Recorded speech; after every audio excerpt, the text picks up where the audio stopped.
Dissertation on the Charter of Louis the Pious. Among the ancient documents, none has surfaced more often than the Charter of Louis the Pious, notably, Baronius, using the best Vatican manuscripts, and in our time, the most eminent Antonellus, who was the superintendent of the archive of the Mausoleum of Hadrian, published it very accurately from a copy of that same archive, since the original has been lost. The nature of my work requires that I also bring this precious document to light. Therefore, since I have a very old example from the Albinian Manuscript, which does not differ much from the copy of the Mausoleum of Hadrian, I will present it with the varying readings of that same copy. I believe that both were similarly recorded by Cencio in the Book of Taxes, as Panvinius, in whose time this genuine book existed in the Vatican Library, mentions in the Catalogue of Privileges of the Holy See, Vatican Codex 3924, where he lists the Louis Charter, page 45, extracted from the Book of Taxes of the Roman Church, folio 110. He then provides the beginning of the Charter, privilege of Emperor Louis confirming the regal rights to Pope Pascal. In the name of the Lord God Almighty, Father, Son, and Holy Spirit I, Louis. This is the exact wording of the Albinian Manuscript, except that the name Louis is expressed with a double W, which, along with other words in the Charter, reflects the style of the 9th century when the document was created. From this, we can infer that Albinus took great care in copying ancient documents, and that the Louis privilege was taken from the original document, from the authentic codex of the Lateran archive. The author of the codex is the same witness to the matter, as I noted in the preface to the first volume, number 25. Indeed, no one should be given more credence than Albinus and Cencio, each of whom examined the Lateran archive. When the genuine Codex of Cencius was stolen from the Vatican Library after Panvinius's time, I am certain of this because no codex at the Holy See matches the number of pages cited by Panvinius. I present this notable monument from Albinus because Cencius is both older and wrote his codex by hand. I must add something that the integrity and chastity of history require. Albinus had another old copy of the document at his disposal, and he included its title with the first one. The title reads, "And the Pact of the Constitutions of the Emperors Louis I, Otto I, and Henry I with the Roman Pontiffs." After the complete privilege, the Codex continues with another privilege of Otto I and Henry I. It then lists Otto's privilege, omitting what Otto took from Louis's document and confirmed. Finally, it states, "From the privilege of Emperor Henry," including only what pertains to Henry's donation and omitting the rest. Therefore, unless I am mistaken, a very similar copy was made, which Dominicus Georgius found in Codex Vaticanus 1984, from the time of Gelasius and Calixtus II, or the early 12th century. He published it in the new edition of Baronius Annals, volume 13, page 627, and challenged Paghi and Muratori, who questioned the authenticity of the document. I also used it elsewhere, Orsi Dom, Temp. Append, as a copy older than others I have seen. Since the Albinian Codex had not yet been found, I could not examine it. However, when this valuable codex came into my hands, after much handling and careful reading of those mutilated documents attached to the Louisiane one, I discovered an important omission in both, where Otto and Henry each said in their document, and also the Patrimony of Sicily, "If God grants it into our hands." Both mutilated versions read similarly, and also the Patrimony of Sicily. Such an omission clearly indicates the era of 3 charters being joined together, doesn't it? When the Norman leaders had been pacified and absolved of excommunication, Nicholas II traveled there to assert the rights of the Holy See in Apulia and other provinces. He held a council there and received an oath of loyalty from those leaders in the year 1059, as recorded in the Book of Taxes, and more clearly by Baronius. Similarly, Nicholas III did the same with Rudolf, to whom he sent the same 3 charters, also incomplete, which will be discussed in its proper place. Nor should it be thought that those charters were accidentally shortened, or that the condition, "if God, etc." was omitted by the scribe in both cases. Since the Normans were no longer hostile to the Apostolic See, it needed to be shown that Sicily was under the jurisdiction of the Roman Church, as it truly was due to the invasion of the patrimonies of Calabria and Sicily. As we have seen in the previous dissertation, Adrian equated this with the persecution of sacred images. Since Louis had issued his charter before the arrival of the Saracens and confirmed the grant of the island made by his ancestor Charlemagne, it made sense as the Greeks had possessed those patrimonies for 90 years to great detriment, and 30,000 and 500,000 gold coins, possibly more than the island was worth at that time, had been taken from the poor and the churches, provoking divine retribution. Since, I say, Louis had issued his charter before the Saracen invasion, there was no reason for him to include that condition, which had to be included in the charters of Otto and Henry, because the rights of the Holy See had to be asserted by the expulsion of the Saracens. During the time of Pope Nicholas, the island of Sicily suffered under Saracen rule for 230 years, with the Greeks losing all hope of reclaiming it. Meanwhile, the Normans had taken control of Calabria, Apulia, and Capua, which later came to be known as Sicily Cis Ferrum, through military force. Pope Leo IX had tried and failed to reclaim these territories by force to assert the rights of the Holy See. Fortunately, Pope Nicholas, guided by divine counsel, managed to reconcile the Normans with the Holy See. Through imperial decrees, he effectively taught them the rights of the Roman Church, achieving more in a concise manner than if he had elaborated on the nearly tripled sums involved in fraud against the poor and churches, which further confirmed these rights. The oaths of fidelity from Robert Guiscard, Duke of Apulia and Calabria, and the mission to reclaim Sicily from Saracen control, achieved through apostolic authority, stand as a testament to this success. These oaths are documented in the Albinian Codex shortly after the decrees and in Baronius's account in the Book of Censuses, 1059, and 70 sec. An oath of fidelity to Alexander II, granted to Richard of Capua 2 years later, is also recorded in the Albinian Codex. Acted in the hall of the Lateran Sacred Palace on October 2, in the third year of the 15th indiction, namely in the year 1061. A similar oath was taken by the same Richard to Gregory VII, as recorded by Baronius 1073, n. 63, in the Register of the Holy Pontiff in Labbé's work, Conc. Volume 10, p. 23, with some variations at the end. Regarding the fidelity of these oaths, Robert declared, "And to no one will I swear fidelity, except saving the fidelity to the Holy Roman Church." This statement is absent in Baronius's account because it was not found in the Book of Censuses. However, it must be restored. The Normans knew that Apulia and Calabria were Greek territories, and Robert maintained their rule, acknowledging the supreme authority of the Holy See. Similarly, Richard said, "To King Henry, I will swear loyalty, as I have been advised by you or your successors, but with loyalty to the Holy Roman Church preserved." But we will discuss these matters in more detail when we talk about Otto's charter. It's important to note that the Norman princes couldn't have known all these things without examining their charters. So, without guessing, but firmly arguing from the evidence, I am confident in saying that Nicholas II is the author of the aforementioned mutilation of the charters, and that it happened in the year 1058 or the following year. However, let no one blame the Pope for this act, as if he had deceitfully removed that condition. The autographs of both charters are still diligently kept in the archive of Castel Sant'Angelo, where that condition is evident, and nothing obstructs the donation of Sicily made by Charles before the Saracen invasion, and confirmed by Otto and Henry, provided that they restored it to the Holy See after it was taken from their grasp. Neither Augustus had recovered it, and therefore it was necessary for the successors to rely purely on the donation of Charles, which Nicholas evidently did. Perhaps the Italian annalist, in the year 1059, sensed something, for he had forgotten himself, as he had depicted the submission of Louis in 817, contrary to the opinions of the most learned men, Baronius, Gretcher, Natalis Alexander, Pierre de Marca, Cointius, Claude Fleury, Gucius, Hardeman, and Bosnach, not to mention more recent scholars, all of whom acknowledge Louis as legitimate, and imagine that during these times, those three charters with additions according to the wishes of the Roman pontiffs came to light. But I have shown that something was rather taken away from Otto's and Henry's charters than added.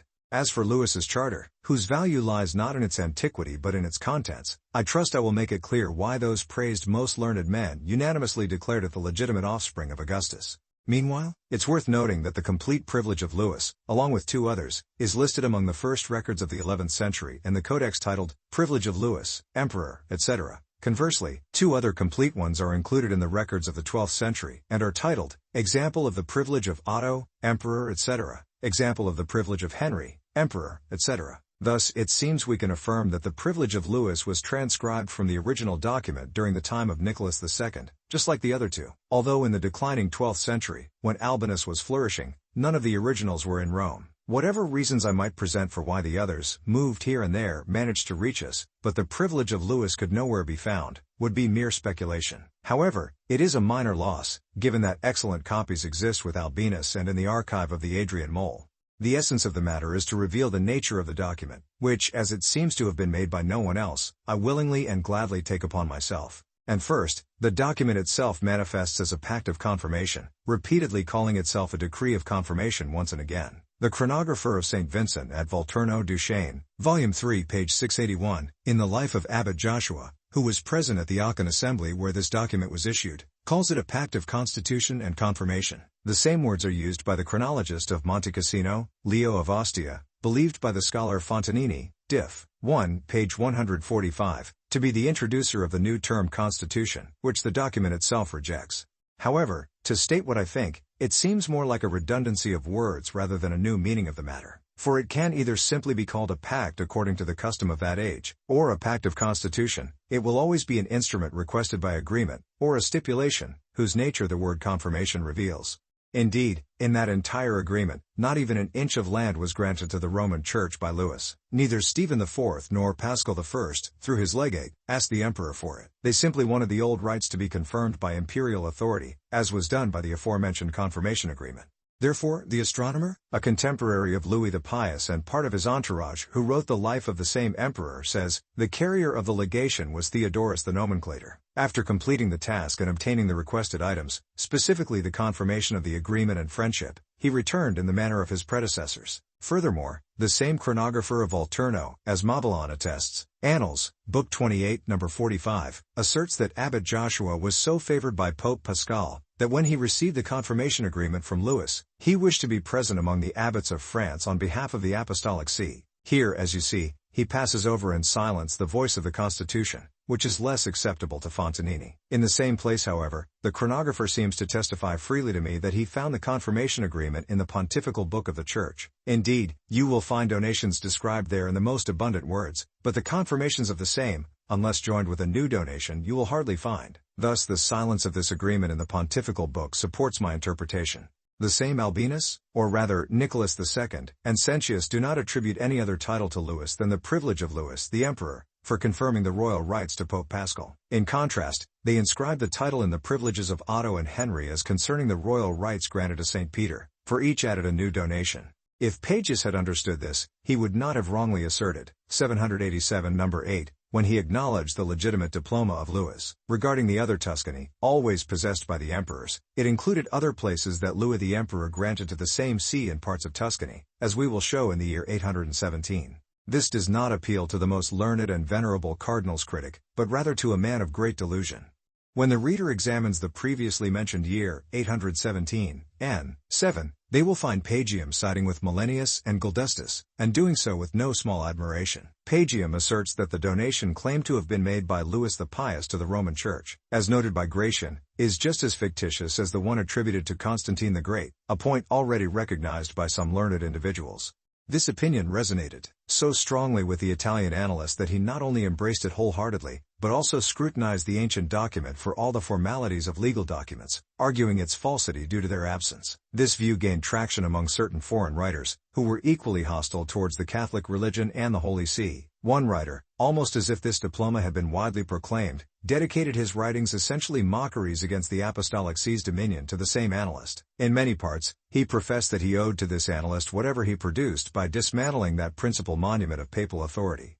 The diploma itself, considered insignificant, was not sourced from any reputable copy nor from any of its many editions known to scholars, but was instead composed based on the commentaries of Urban Volitarenus, who was almost unknown to everyone. Geography, Book 3, p. 41. Utilizing his creativity, he relegated it to the end of his small volume. I will present its title to demonstrate how highly the opinions of a Catholic writer on the temporal dominion of the Roman Church are valued among people of his sect, who are not without erudition, rather than to waste time refuting numerous falsehoods. 7. The Critique of the Diploma by Christian Wilhelm Franz Walsh, which is said to have been granted by Emperor Louis the Pious to Pope Pascal I, dedicated to the esteemed Ludovico Antonio Muratori, and in opposition to the renowned historian of the Paduans, Antonio Sandino. The diploma itself is included, with noted variations and readings, Leipzig, etc. If you want to understand the writer's thoughts briefly, consider these words from the dedication. He praises the Italian annals highly because they are very useful in defending and maintaining the most august right of our German Empire to Italy, a right confirmed by the constant usage of 1800 years, and suppressing the impudence of the adversaries. And further down, regarding the Louis document, the investigation, which the great man Hermann Conring adorned with the example and imitation of the historians of our nation with the title of 89, consecrated to your famous name in the ancient manner, I offer it to you, and I earnestly beg and beseech you to accept it kindly. It is unjust to brand a Catholic writer with such a mark. He does not speak with the sectarians about all of Italy, but about Italy properly so called, or the Kingdom of Italy, or if you prefer, Lombardy. Although he did not achieve participation in the supreme power by Roman coronation, he wrote about the same to the detriment of the pontifical power, which we discussed in the previous dissertation. Thinking the Louis document to be forged, because his genius did not grasp it in the same way, he showed himself to be a rather unskilled writer than a supporter of the sectarians, as the censor considers. However, lest the incautious youth, deceived by a writer of such renown, think that the Louis document should be dismissed along with the edict or donation of Constantine, I have decided to discuss his genius more thoroughly, aiming to serve the truth rather than opposing the false opinions of others. I will start with the very causes that gave rise to this Pact of Confirmation. The Annals of Lorsch, erroneously attributed to Einhard, and the Fulda Annals, according to Baronius and Pagus, 815, number 1, report how certain Roman nobles conspiring to kill Pope Leo were executed. The astronomer narrates the matter more fully, chapter 38, for the aforementioned year. This year, he says, as the course turned, it was reported to the emperor that some powerful Romans had entered into wicked conspiracies against Pope Leo. Those whom the apostolic leader condemned to capital punishment, according to Roman law, were convicted and punished. However, the emperor was greatly troubled upon hearing this, as he was disturbed by such severe actions from the highest priest of the world. Therefore, he sent Bernard, king of Italy, to investigate the truth and report back through Gerald. King Bernard himself went to Rome and reported back what he had seen through the aforementioned envoy. But soon after, envoys of the same apostolic leader, Leo Bishop John of Silva Candida, Theodorus the nomenclator, and Duke Sergius, cleared Leo of the accusations. Note that it was Louis, not the emperor as the astronomer calls him, writing almost 30 years later and prematurely giving him this title, but the king, as Theognis rightly calls him, who, entrusted by his father with the care of the Roman Church, sent to inquire whether the pope had indeed punished the guilty, and upon learning the facts remained calm. For the popes conducted themselves in such cases, as the Liber Pontificalis recounts about Adrian. The most holy bishop, at the request of the judges and the entire Roman populace, ordered the chamberlain Calvulus and the aforementioned companions to be handed over to the prefect of the city, to be examined before the entire populace in the manner of murderers. Taken to the public prison on the Elephant, they were examined before the entire populace. Thus the Campanians confessed in this examination as they had before. However, Calvulus, hardening his heart, barely confessed to everything, and he died a cruel death in the same prison. But after the aforementioned conspiracy against the Holy Pontiff, he fell gravely ill and died the following year. Wherefore the astronomer continues, when Pope Leo was weighed down by illness, all the estates called domiculti, which had been newly established by the same apostolic leader, as well as those that were unlawfully taken from him, were looted, and efforts were made to restore them without awaiting any judge. Similar accounts are found in the Annales Laurentienses. So, it's not surprising that Leo's successor, Stephen IV, shortly after his consecration, went to France to discuss confirming various rites with the pious prince who had been crowned with the imperial diadem by him. After Stephen returned, his death shortly thereafter prevented him from retrieving all the documents of donations from the Lateran archives, organizing them, and completing a pact or diploma in every detail. This pact was supposed to cover all rights, including the most ancient ones, starting from the city of Rome and its duchy, which had been under the Holy See for 25 years before the first donation from the Frankish kings. It was also supposed to include the discipline of the election and consecration of Roman pontiffs. What Stephen couldn't accomplish in a span of 2 months and a few days, his successor Paschal completed. Paschal then sent a delegation to the prince to confirm everything, as affirmed by the cited writers, especially the astronomer, chapter 40, for the year 817. Theognis, who thoroughly describes the character of the pious Augustus, is silent on this matter but had mentioned in chapter 18 about Stephen, as long as the most blessed pope was there, they had daily discussions about the benefit of God's holy church. And when the astronomer adds in chapter 39 for the year 816, the apostolic lord, having obtained all he requested, returned to Rome, it seems to me there is no doubt that Stephen reached an agreement with Louis about the Confirmation Pact, which Paschal later secured. This is corroborated by 2 chroniclers, Volturnensis and Cassinensis. Although they are quite distant from those times, Volturnensis reaches the year 1071, and Cassinensis, although appearing more recent to the Italian annalist, reaches 1115, when Leo Marsicanus, bishop of Ostia, who wrote the chronicle, had died. No scholar doubts that these chroniclers relied on ancient records when writing about events that occurred before their times.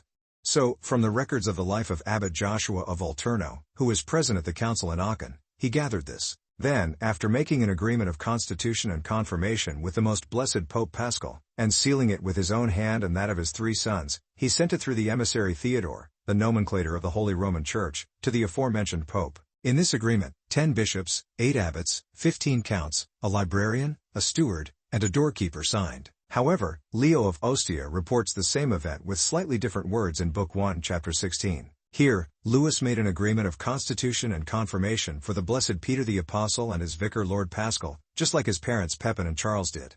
Sealing it with his own hand and that of his sons, he had 10 bishops, 8 abbots, 15 counts, a librarian, a steward, and 1 doorkeeper sign it, and sent it through the emissary Theodore, the nomenclator of the Holy Roman Church, to Lord Pope Paschal. The testimony of the Cassinese Chronicle, or Leo of Ostia, may seem superfluous to some, but it's not. Indeed, the first mention of this document is wrongly attributed to Leo by Poggi, 817, number 7.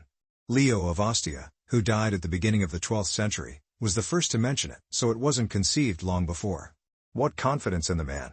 So what does Ducange, glossary, under the word seal, say about a charter of Charlemagne, 2 royal decrees of Charlemagne and his son Louis, and from the Chronicle of St. Vincent of Volturno, Book 2, page 681, he quotes these words, sealing it with his own hand and that of his 3 sons?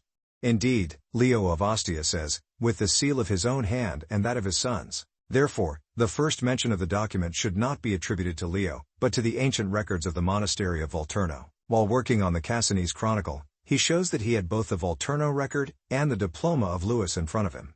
From that place, he seeks the essence of the matter and compiles the varying readings from the charter. Hence the words of the charter, to you, blessed Peter, Prince of the Apostles, and through you to your vicar, the Lord Paschal. He adapts the words of the monument of Volturno, which he transcribes from 92, saying, Blessed Peter the Apostle and his vicar, the Lord Paschal, and immediately adds, imitating his parents Pepin and Charles, because in the charter the donations of Pepin and Charles are distinctly listed. The rest is evident by itself. However, Ostiensis is mistaken when he says that Louis imitated his parents. Each of them adhered to the boundaries of their donation. Pepin, the first expander of ecclesiastical authority, donated provinces and cities to Blessed Peter and his successors. Charles, the confirmer of his father's donation, added his own extensive donation. Louis, on the contrary, ventured far beyond the donations of the Franks and did not grant any cities or provinces at all. Therefore, the simple tradition of the Volturno chronographer about the agreement of confirmation is to be preferred over Ostiensis, who, according to Pegasus' opinion,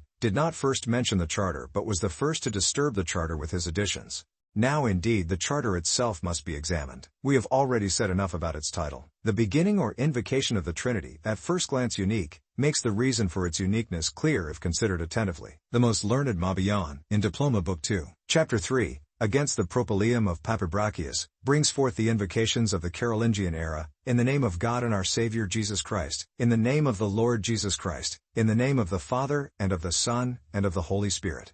Godefridus, noting this matter in the Chronicles of Gotw, Volume 1, Book 2, Chapter 1, page 117 and following, notes that the style of the notaries varied in these formulas, especially in Chapter 6, page 231, about the various invocations of Henry I. I do not see, he says, why it should be rejected in the Henrician charter granted to the Roman Church.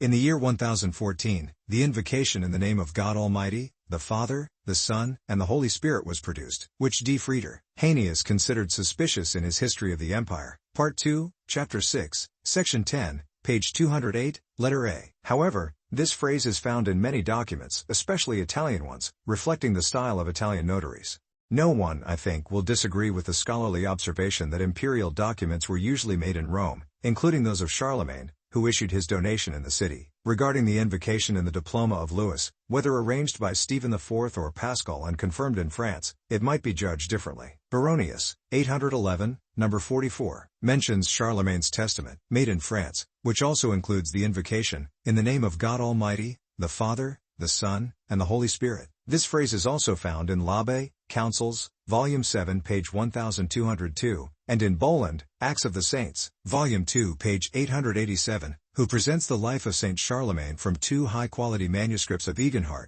compared with 5 other manuscripts and editions. The only difference is that in all of them it reads, in the name of the Lord God Almighty, etc., as seen in the Ludovician copy of Adrian Mole, and in the diplomas of Otto and Henry from the Albinian Codex according to their autographs.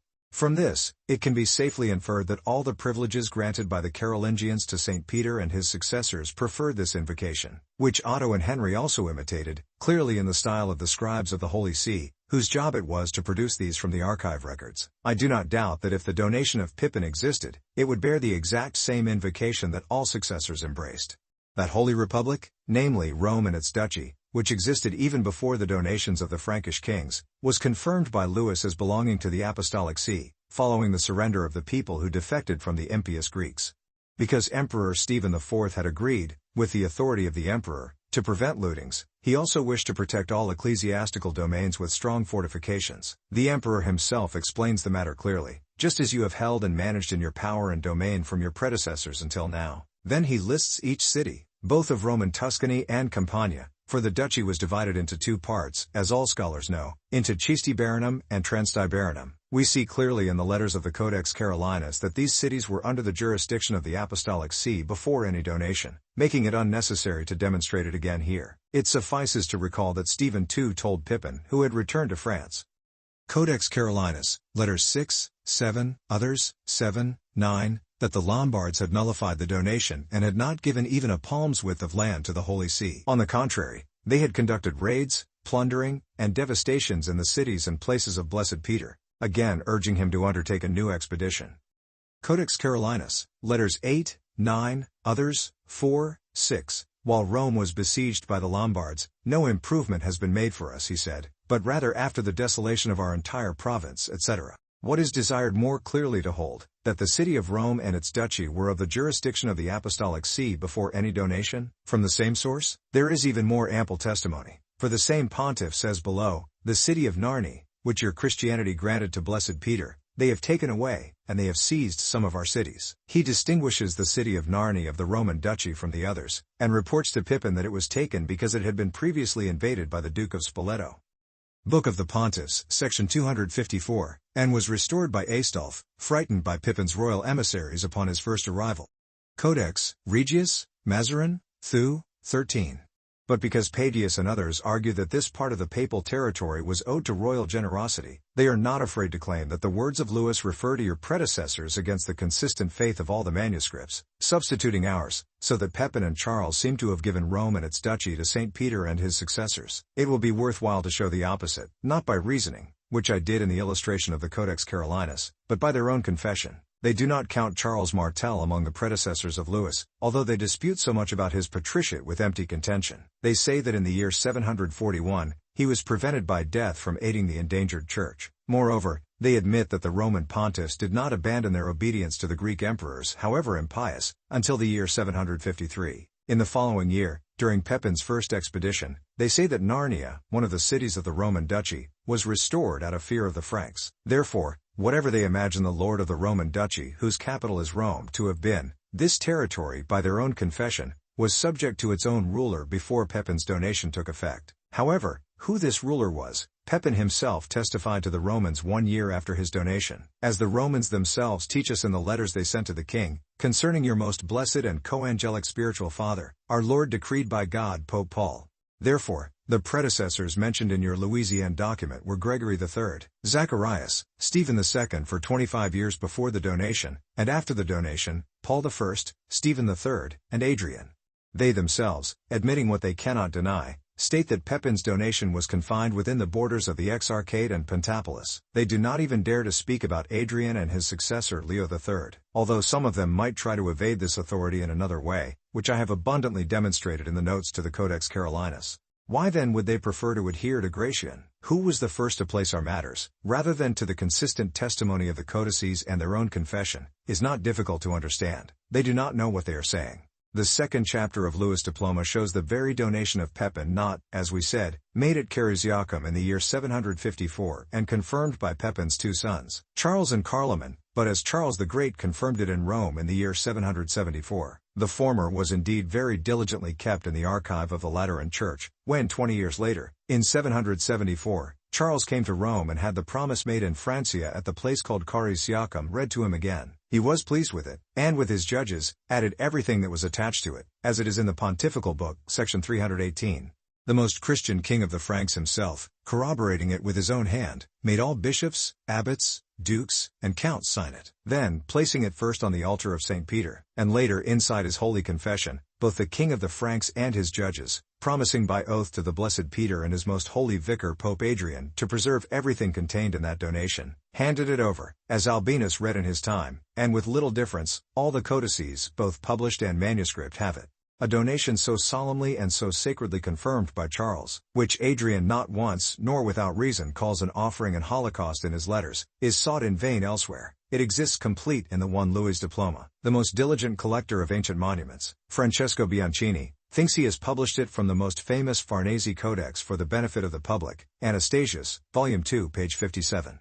As a fair evaluator of that precious manuscript, when he was transferred to Parma along with the Farnese library, he went there repeatedly, taking a sample of the unsealed script. He indicated that the manuscript was from the time of Charlemagne, which Holstenius and Chelstratius had neglected while it was in Rome. He described the entire passage I referred to when discussing the letters of Stephen II as a monument of Pipin's donation. But the very learned man was deceived by the account in the pontifical book. Although it mentions how Pepin, confirming with a new diploma everything he had granted to St. Peter and his successors with his diploma at Carizicum, also added Comiclum, the cities listed are only those whose possession Fulrad, Pipin's envoy, took and brought the keys to Rome. Therefore, it will be found that 10 cities are missing in the pontifical book, all of which are found in the Diploma of Louis, except for the city of Narnia in the Duchy of Rome. Fulrad had also taken possession of Narnia, even though it was later separated from the old jurisdiction of the Holy See by the donation. Therefore, Louis rightly includes it among the cities of the Duchy of Rome. Pipin's donation, complete and with such precision and distinction, is listed in the Diploma, so it is surprising why the two more recent scholars did not refrain from suspecting its authenticity. Indeed, although it mentions only Pipin's donation, it does not attribute it solely to Pipin but makes Charles a participant in it. In the 20 years that followed Pipin's donation and preceded Charles's first arrival in the city, the 10 cities, whose possession the Lombards refused to hand over, were often promised but never returned. Charles, after capturing Desiderius, the king of the Lombards, and subduing their kingdom, claimed the entire donation for the Holy See. This is evidenced by the 2 letters of Charles. A few months after Charles's departure, Adrian informed the king about the invasion by Archbishop Leo of Ravenna into Faenza, Imola, Ferrara, Bologna, and Adria, also known as Gabellum, where he had appointed a count recommended by Charles in the Church of St. Peter. This makes it clear that all the cities of Emilia were under the control of the Roman Church. Regarding the 4 cities of the Pentapolis, letters confirm that both Pentapoles, from Rimini to Gubbio, remained faithful to the Apostolic See. Additionally, other letters, 90 or 92, reveal that the territory or town of Valva served as a refuge for 5 of Charles's envoys during the Beneventan unrest. You might wonder why Emilia is not mentioned among the other cities in the Codex Carolinus, which follows Ravenna in the Diploma. However, it is mentioned in other letters and documents as a province. Therefore, I believe the medieval Italian geographer made a significant mistake by converting the province into a city. And you are not alone in this confusion. I too was once misled and embraced that erroneous opinion.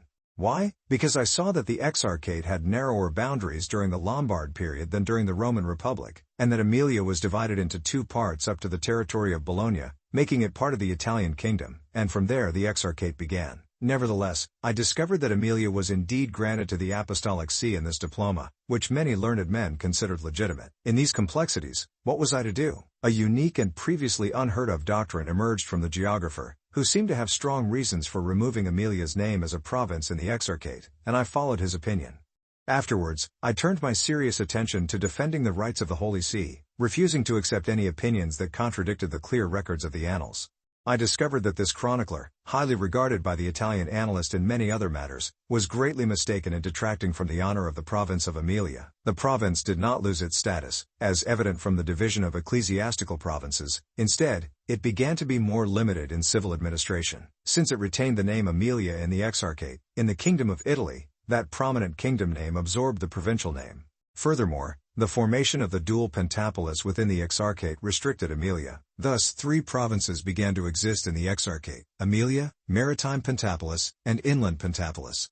When Fulrad was about to take possession of the cities of Pentapolis and Emilia, as stated in the Farnesian Code, he advanced into the Exarchate and brought the keys of both the city of Ravenna and various cities of the Exarchate of Ravenna to Rome. The cities are listed in the code without distinguishing between the provinces of the Exarchate. Adrian, announcing to Charles the invasion by Archbishop Leo, Code of Charles, Letter 51, also 54, said that he invaded the cities of Emilia, and then tried to incite the Pentapolensians to rebellion. However, they remained steadfast in their obedience to the Holy See, just as they had under our predecessor, Lord Pope Stephen, to whom your late father and your own distinguished excellence entrusted the Exarchate to remain under the authority of the Blessed Peter. Similarly, in another letter, Letter 53, also 52, he lists the provinces separately, clearly showing that the people of Ravenna and those in the province of Emilia are distinct from the Pentapolensians. None of the Ravenos or people of Emilia, Hence, he commends the loyalty of the Pentapolensians. Therefore, I am ashamed to have trusted the chronicler in this matter. Restoring the former honor of Emilia, I confirm it with the authority of the Diploma.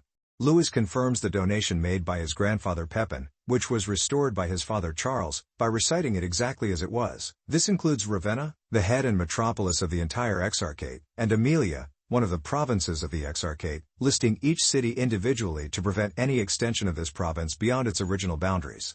He then adds another province, including Pentapolis, which during Pepin's time was divided into 2 provinces. This further validates the sincerity of the donation. He lists the cities of that province, along with their territories, 98 towns, and their boundaries. This is described so clearly and distinctly that the same boundaries, which the ecclesiastical domain holds today and by which Emilia is divided from the Duchy of Modena, are noted. Indeed, more famous writers of the 16th century, contrary to all ancient records and in line with the times of the Roman Republic, extend this province very broadly. However, because they considered the ecclesiastical provinces, and given that their era was somewhat less illustrious, some leniency is warranted. It is different for the writers of our time, who should have referred to the Carolingian Code and the Diploma of Louis, instead of asserting the validity of both monuments by following the previous writers. The expansion of the Exarchate, or the cities they add to the donation of the Frankish kings, will have to be discussed elsewhere. However, it should be noted that they remove one of these from the same donation. This is Bobium, today known as Cesena, located somewhat south of Cesena, which the Diploma lists first. The Carolingian Code, letters 51, 53, or 54, 52, names it next to Cesena, and the Farnesian Code lists it between the castle of St. Marino and Urbino. It is an ancient city of Emilia, whose bishop attended the councils of Symmachus at the end of the 5th century. Labi, Councils, Volume 4, pages 1367 to 1376. In the census book of the Albinian Code of Bobium's bishopric, it is found situated with 3 monasteries between the territories of Forli and Populonia. Besides the fact that out of the 50 districts subject to Cesena, 4 make up the county of Bobium, as Ugellis pointed out in Italia Sacra. Volume 2, page 652. This noble and ancient city of Emilia was taken from the donation of Pepin and replaced by the town of Bobium, famous for the monastery of St. Columban in Insibria. It was granted an episcopal see by Benedict VIII at the beginning of the 11th century, as noted by Dittmar and Baronius, 1014, number 4, and by Ugellis, Mabillon, and many others.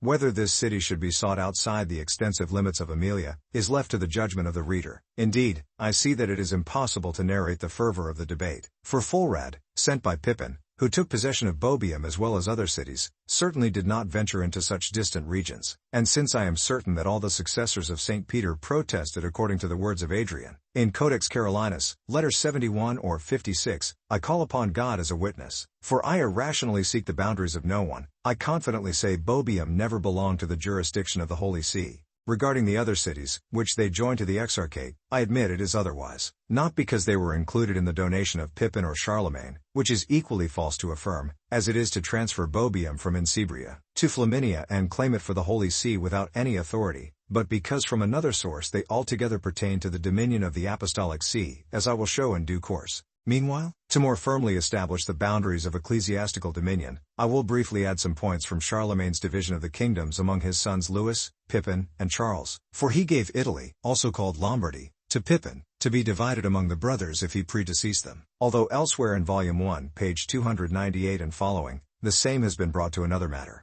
From the entrance of Italy through the city of Augusta, Charles shall receive Ibaricum, Vercelli, Pavia, and then along the Po River as the boundary to the borders of Regences, and Rhegium itself, and the city of Novara, and Modena up to the boundaries of St. Peter. These cities, along with their suburbs, territories and counties and everything on the left side as one travels to Rome from the kingdom that Pepin ruled, together with the Duchy of Spoleto, will be received by Charles, as we mentioned earlier. However, everything on the right side as one travels to Rome from those cities or counties, from the aforementioned kingdom, that is the portion that remained from the region beyond the Po River, along with the Duchy of Tuscany, up to the southern sea and the province, will be assigned to Louis to expand his kingdom. You see the kingdom of Italy ending with the territory of Modena, because the territory of Bologna, as of today, was adjacent to Modena. Moreover, you see this division marked by boundaries from the entrance of Italy up to Modena, and from there, a considerable part of Italy or Lombardy, which extends to the left as one travels to Rome, where the vast dominion of the Venetian Republic is now, together with the Duchy of Spoleto, which, though offered to Blessed Peter and his successors, belonged to the supreme right of the emperor, as will be explained below. will be an expansion of Charles's kingdom.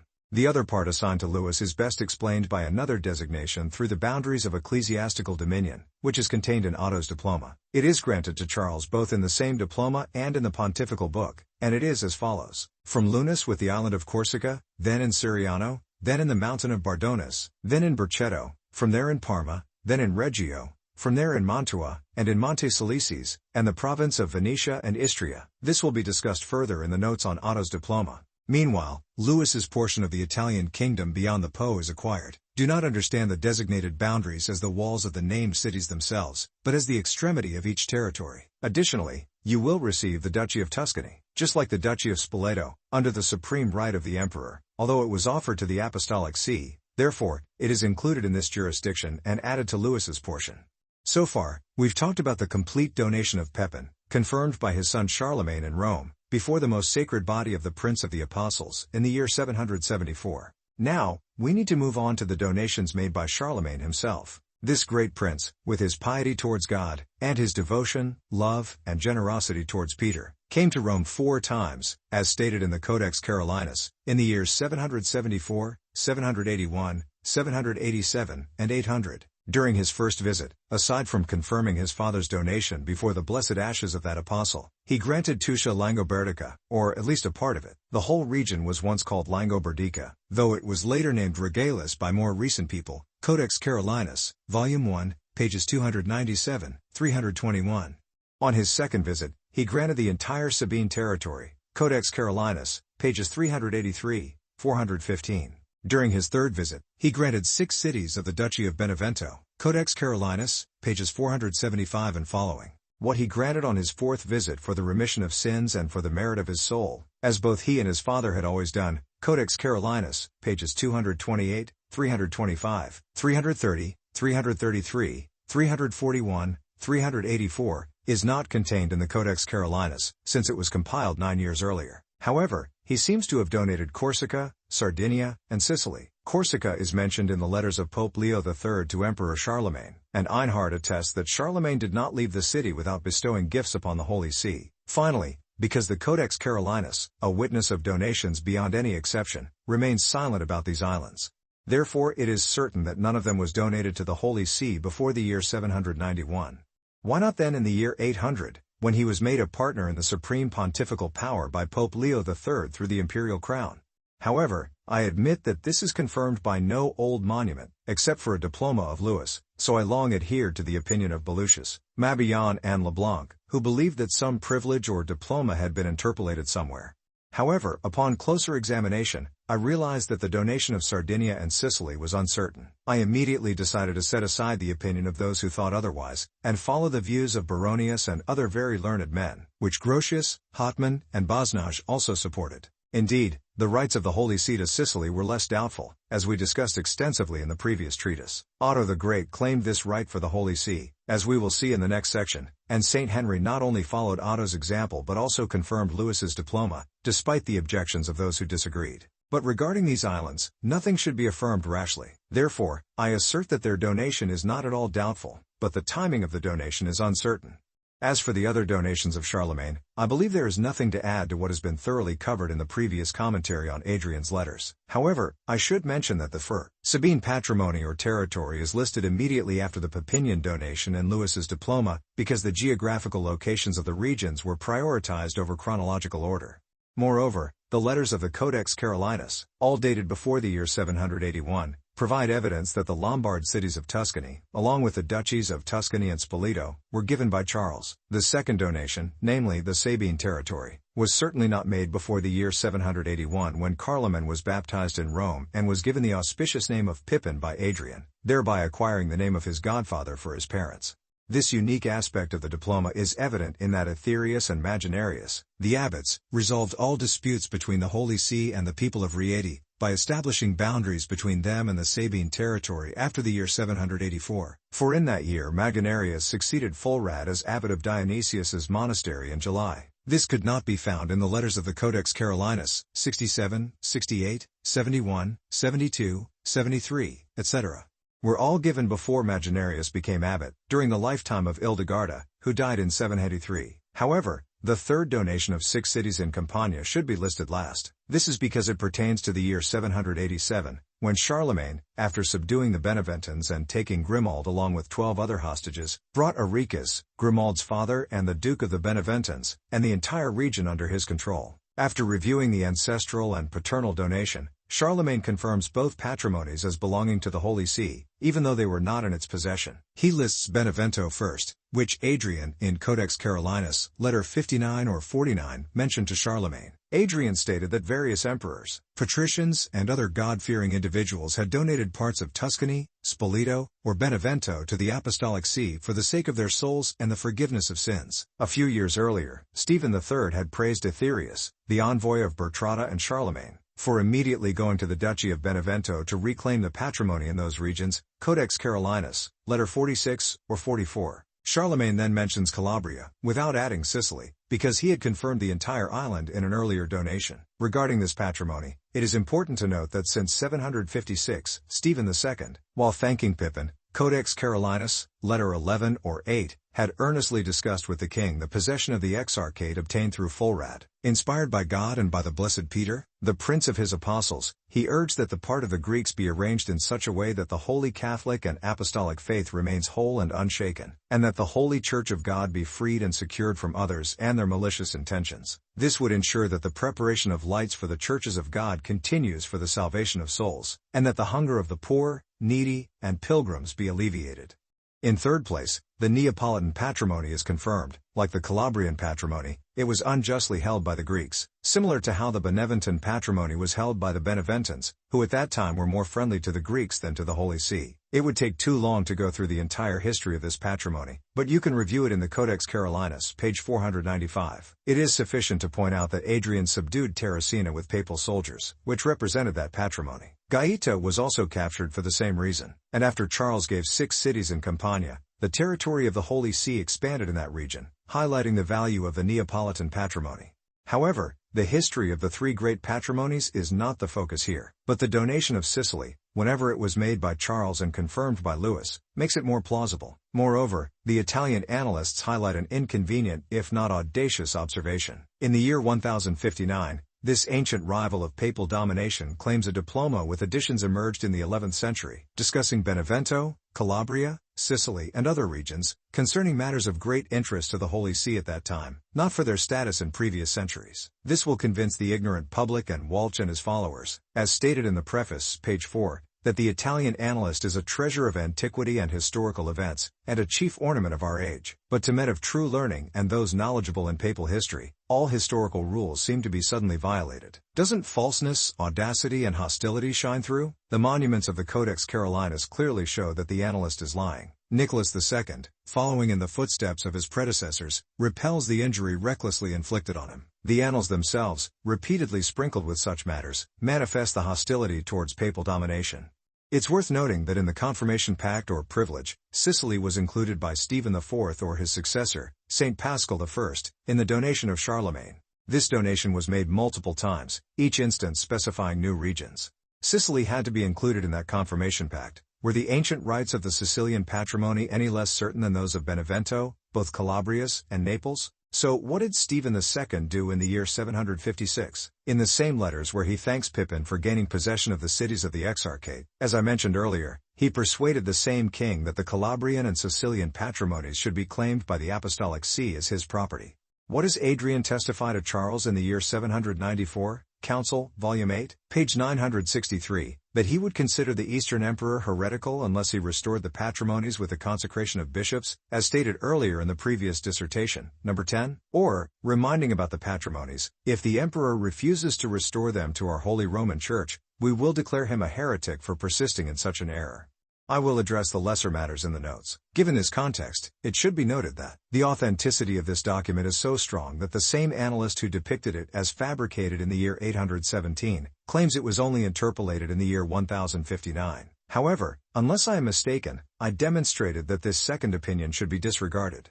Now, let's briefly consider the main reasons why the patrimonies of both Sicilies are specifically confirmed, aside from the other matters, so that the legitimate authority of the document becomes increasingly evident. The vast estates in Syracuse and Palermo, celebrated in the letters of Gregory the Great, were once called by the name of Sicily, and later by the name of a single Sicilian. These estates are confirmed for all of Sicily, similar to the patrimony of Sardinia mentioned in the confirmation of this island. They are not listed among the remaining patrimonies because the rights of the Roman Church were abundantly secured in that review. It is different with both Calabrias and Naples, which are located in regions still under the power of the Greeks, like Sicily. The Calabrians, being too remote, were treated in the same way as Sicily by both Stephen II and Adrian. However, about Naples, which could have been taken from the Greeks by the Lombard king through the Beneventans under his rule, Pepin had already dealt with the matter much earlier. Therefore, in the year 766, Paul I thanked him for ordering King Desiderius to compel the Neapolitans and Gatans to return the patrimonies to your protector, the Blessed Peter, located there in Naples, Codex Carolinus, letter 40, and in the year 780, Adrian, Codex Carolinus, letter 65, reminded Charles of the unreliable faith of the Neapolitans, because they did not want to keep the agreed pacts, and refused to return the patrimony of the blessed Apostle Peter, who was placed there in Naples. The Beneventans, although not under Greek power, still showed difficult conditions even in the year 788, as clearly shown by 3 letters in the Codex Carolinus 89 and following. Therefore, the confirmation of the Ludovician Pact was necessary for this patrimony and those under Greek power, so that the rights of the Holy See, which the grandfather and father had unsuccessfully tried to assert, would not suffer any loss. These rights would be restored when it seemed good to God the best and greatest. And we finally saw this happen in the 11th century, when the Italian annalist, completely ignorant of antiquity, dared to brand Nicholas II with the mark of an impostor without any monument, any little history, or any even condemnable witness. There are 2 titles, or rather 2 types of rights, on which papal dominion relies, that have been clearly and distinctly demonstrated.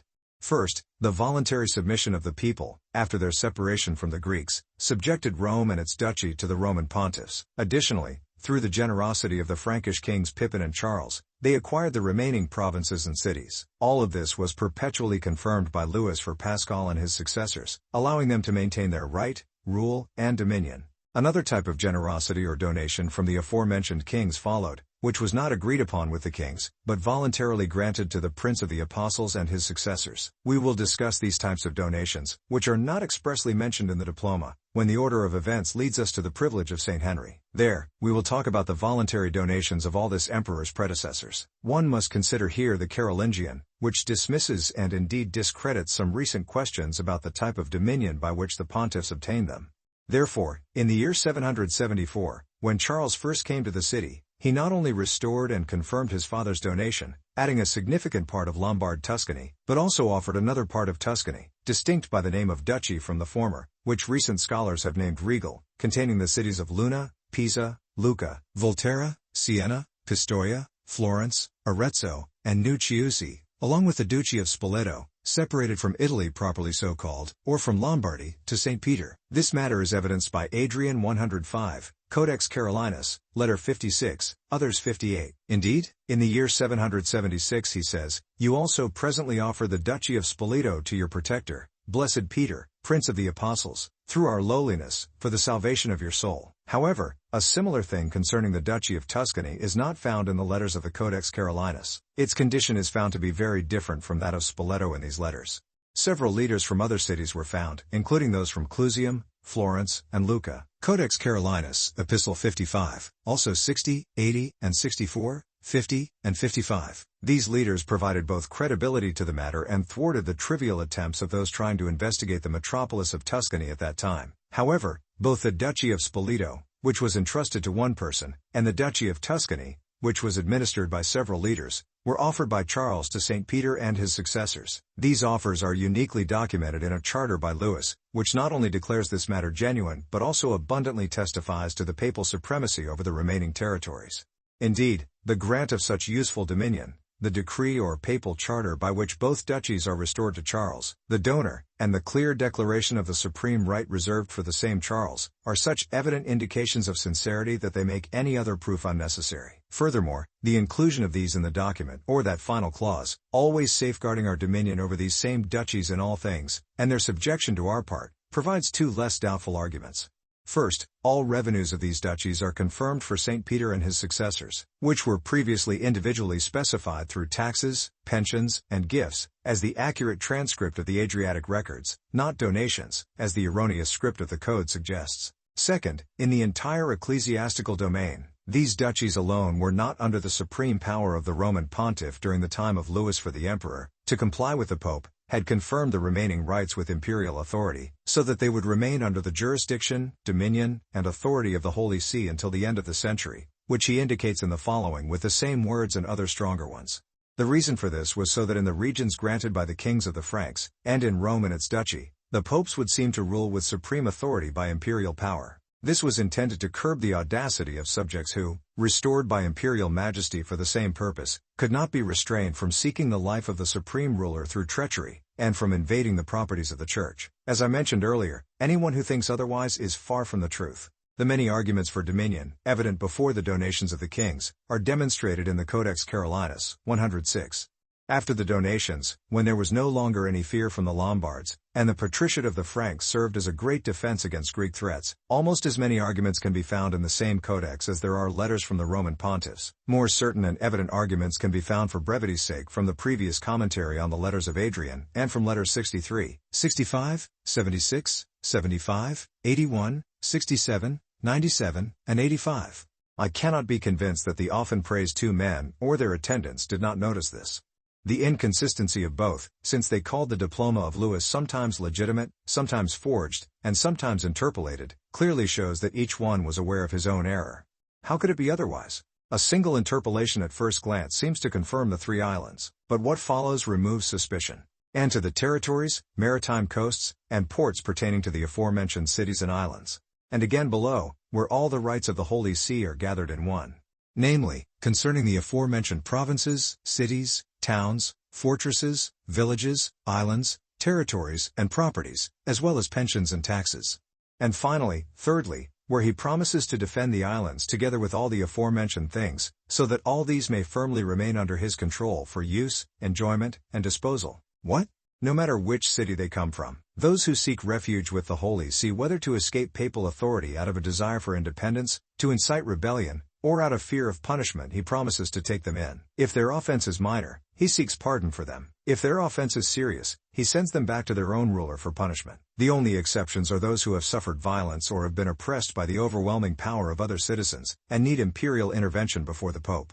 And don't think these measures are random. Archbishop Leo of Ravenna's audacious act had not been forgotten. Code of Charlemagne, letter 52, also 53. Without the Pope's knowledge, he went to Charlemagne in the year 775, to plot rebellion in the Exarchate. The example of Adrian had not been erased from memory. Code of Charlemagne, letter 61, also 1. He demanded the return of certain offenders under his authority from Charlemagne, just as he had sent back a subject of Charlemagne to France 2 years earlier for the same reason. A more recent example was also retained, Code of Charlemagne, letter 97, also 85. In the year 790, he requested Charlemagne to return some people from Ravenna and Pentapolis who wished to withdraw from his obedience. Inspired by this example, Eckerd, History of the Franks, Book 25, Chapter 38, and an Italian annalist, Annals 789, openly admitted that the Roman pontiff at that time had dominion in the Exarchate and Pentapolis. Indeed, I see evidence of dominion in the city of Rome just as clearly as in the Exarchate. In the praised letter, Code of Charlemagne, letter 61, also 50, Adrian not only demands the return of his subjects but also demands that they be punished. After exaggerating their heinous crimes to Charlemagne, he pleads with him in these words, "That you rise up manfully, inspired by God, and as a pious king, order lawful vengeance to be executed upon them for their miserable and disgraceful presumption. Ordain to send them to us so that Almighty God, looking down from on high, may grant you, etc. for the just punishment we inflict upon them." Yet, I am not surprised that they acknowledge dominion in the Exarchate but deny it in Rome. Since some people expect the donation of the city to occur in a different year, with an uncertain type of dominion, it is deeply seated in the minds of French writers that the Roman pontiffs refer their indirect or temporal power to the donations of the Frankish kings. We hold this opinion to be completely false, as we know for certain that 25 years before, Pepin, who was the first to expand the pontifical domain, granted the provinces of Emilia and Pentapolis to the Exarchate. Gregory III, Zacharias, and for some time Stephen II, ruled Rome and its duchy. Other writers, however, having absorbed the same false opinion, and seeing that the praised pontiffs did not abandon the hope of converting the Greeks before the year 753, when Stephen II sought protection from them in France, and knowing that the Exarchate alone was donated by Pepin and nothing else was added to Pepin's donation until the first arrival of Charles in Rome in the year 774, attribute the donation of the city to Charles in an uncertain year, with uncertain dominion and an uncertain author. The misconceptions of both kinds of writers are dispelled by the letters of Adrian's predecessors, and there is no reason to tackle them again. However, I will briefly demonstrate the significant difference that intervenes between the dominion of the city and its duchy, and the rest of the apostolic see's domains, for greater clarity of the Ludovician Diploma. Although the supreme pontifical dominion of the city, and therefore its duchy, is confirmed by several letters of the Codex Carolinus, none proves it better than the 197, also 85, in which the patrician status of Peter is compared with the patrician status of Charles. From this, Eckert and the Italian annalist are compelled to admit the same supreme dominion in the Exarchate as we said. Before Charles became emperor, his role in the city was primarily its defense, and later, he shared supreme power with the popes. When he was designated as patrician in France alongside his father Pepin and his brother Charlemagne by Stephen II in 754, Stephen was the ruler of Rome, just like his predecessors Gregory III, Zacharias, and his successor and brother Paul I. Paul I was referred to as our Lord decreed by God in letters to King Pepin and the Roman patrician. However, this rule did not exclude the involvement of the Roman Senate and the people, who swore an oath of loyalty to the Pope as their highest leader while maintaining Roman civil law. Thus, the Roman pontiff was indeed the highest leader at that time, but did not hold absolute power in governing the Republic. Neither Stephen IV nor St. Paschal tried to introduce anything new to the Senate and people when they later sought support from imperial authority for their supreme power in the city. The Roman pontiffs, traditionally did not change the administration established by their predecessors, ensuring the Senate and people of Rome's role remained intact, reinforced by Louis. The document's words are clear and need no commentary. Just as you have held and managed in your power and authority from your predecessors until now. Therefore, I wish this to be ratified and confirmed, not to start a new rule under Pascal, but to be reinforced by Emperor Louis. For almost 90 years, the Senate and people of Rome, breaking away from the impious Greeks, willingly embraced this under Gregory III as head of the Holy Republic, and acknowledged in letters to King Pepin, without any reduction in their own authority, as subsequent times have clearly shown, as I made clear in the preceding dissertation. In other territories, ruled by the generosity of their leaders, only the Roman pontiff governed as the absolute prince, without any intervention from the Senate or the people. This authority over these lands had been granted to Peter and his successors. The letters of the Codex Carolinus, which are beyond all dispute, attest to this in many ways. What you have bestowed upon blessed Peter for the great reward of your soul, said Paul about the cities of Pentapolis. Letter 18, also 15, and elsewhere? Letter 40, also 26, regarding the entire Exarchate. Those things, he said, which you promised to blessed Peter and sought to grant for the pardon of your sins, you strive to preserve forever with his inviolate right. Likewise? Letter 42, also 19, he mentions that a donation was made to blessed Peter and his vicar, our predecessor, my brother of holy memory, Pope Stephen. In the same context, Adrian? Letter 52, also 53 addresses Charlemagne. What you have given to blessed Peter for the great reward of your soul and for the stability of the kingdom protected by God. He accuses Leo, Archbishop of Ravenna. Letter 53, also 52, of saying about the cities of Emilia, that your excellency did not grant those cities to blessed Peter and us. Moreover, he recalls in the following letter how you personally offered that same promise to the apostle of God with your own hands. Finally, Letter 59, also 49, speaking of all the patrimonies which, he said, through various emperors, patricians, and even other God-fearing people, have been granted for the reward of their souls and the pardon of sins in the regions of Tuscany, Spoleto, Benevento, and Corsica, as well as the Sabina patrimony to blessed Peter the Apostle, and to the Holy and Apostolic Roman Church of God. I omit many other details which, along with these, have been appropriately repeated here from previous writings. For these few demonstrate the great distinction that exists between the donations of kings and the dominion of the city and its duchy. Because of this, not even the Suevi, considered the greatest invaders, imitated the Romans. The Romans, leaving only the title of prince to the pontiffs, usurped the temporal administration of the republic for a long time with stubborn determination. The defense of the apostles' leader far surpassed that of the Augusti. The archbishops of Ravenna also dared to challenge this absolute dominion in the Exarchate. But what happened? Adrian reported to Charles how Stephen II overthrew Sergius, who had become too self-assuming. We, most excellent son, he says, just as during the time of Lord Pope Stephen, who went to France and to whom the Exarchate was handed over. So in our time, we want to manage and order it under our power. Everyone can recognize the kind of power his thrice blessedness had over the city of Ravenna, and the entire Exarchate, as he also removed Archbishop Sergius, who acted with a spirit of pride against his will. However, Leo's stubbornness was curtailed by a short life, for in the year 777, he passed away, having troubled Adrian for barely 3 years. After that, no similar example of such audacity is found. Furthermore, in the year 790, the same pontiff held a similar view regarding the Franks subject to Charles, and the people of Ravenna and Pentapolis subject to blessed Peter and himself. Just as your men do not come to the thresholds of the apostles, nor to us without your absolution, so our men who wish to come to you must come with our absolution and letter. For just as we always receive your men, urging them to remain in your service with true faith and purity of heart, so we also ask your royal prudence to similarly exhort and admonish any of our men who come to you, as your father, of blessed memory, Lord Pepin the Great, King, granted them to St. Peter and his vicar, and later your excellency confirmed it. Therefore, you should be instructed and urged that they should in no way dare to become proud and arrogant when they come to you, but rather remain humble and submissive in the service of St. Peter and our commandment. Encourage them, because we will never withdraw from serving and ruling under St. Peter and his vicar, but will remain in the faith and purity we promised to St. Peter the Apostle until the end of the world.